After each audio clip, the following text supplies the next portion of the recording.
कभी कभी ना लाइफ में हमें खुश होने के लिए किसी फैंसी डेट की या एक्सपेंसिव डिनर या फिर किसी ग्रैंड सरप्राइजेस की जरूरत नहीं होती है।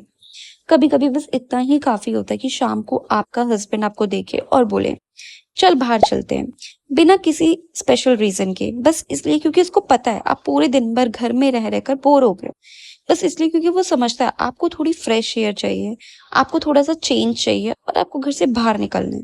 And honestly as a girl मुझे लगता है ना, पूरे दिन भर घर में रहना कभी कभी बहुत सफोकेटिंग हो जाता है। घर अपना होता है, कंफर्टेबल होता है, लेकिन वही चार दीवार जब रोज रोज आपको देखनी पड़े तो कभी कभी इंसान मेंटली भी टायर्ड फील करने लगता है। और फिर शाम होती है और मेरा हस्बैंड बस इतना बोल देता है, रेडी हो जाओ बाहर चलते हैं। ना कोई फैंसी प्लान, ना कोई स्पेशल ओकेजन, ना कोई एक्सपेंसिव रेस्टोरेंट। कभी कभी एक लॉन्ग ड्राइव, कभी रोड साइड कुछ खाना, कहीं बस गाड़ी में म्यूजिक सुनते रहना और इधर उधर घूमना।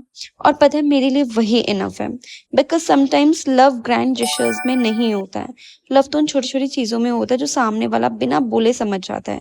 जब आपने कहा भी ना हो कि आप बोर हो रहे हो और सामने वाला समझ जाए। जब आपने कभी कंप्लेन भी नहीं करी हो और उसने फिर भी नोटिस कर लिया कि आपका मूड थोड़ा ऑफ है, दैट इज लव। और मुझे लगता है ना, जिन लड़कियों के पास ऐसा हस्बैंड है ना, जो उनकी हैप्पीनेस को सीरियसली लेते हैं, जो उनके मूड को नोटिस करते हैं, जो बिना किसी रीजन के उन्हें घर से बाहर ले जाते हैं just to make them feel better, they are genuinely blessed. और शायद हम कभी कभी इतने बड़े जेस्चर्स के पीछे भागते हैं कि जो छोटी छोटी हैप्पीनेस रोज हमारे सामने है ना, उसकी वैल्यू करना ही भूल जाते हैं। मे बी ब्लेसिंग यही है कि आपको कोई समझे, कि आपकी साइलेंस को समझे, कोई आपकी बोरिंग डे को थोड़ा सा ब्यूटीफुल बना दे।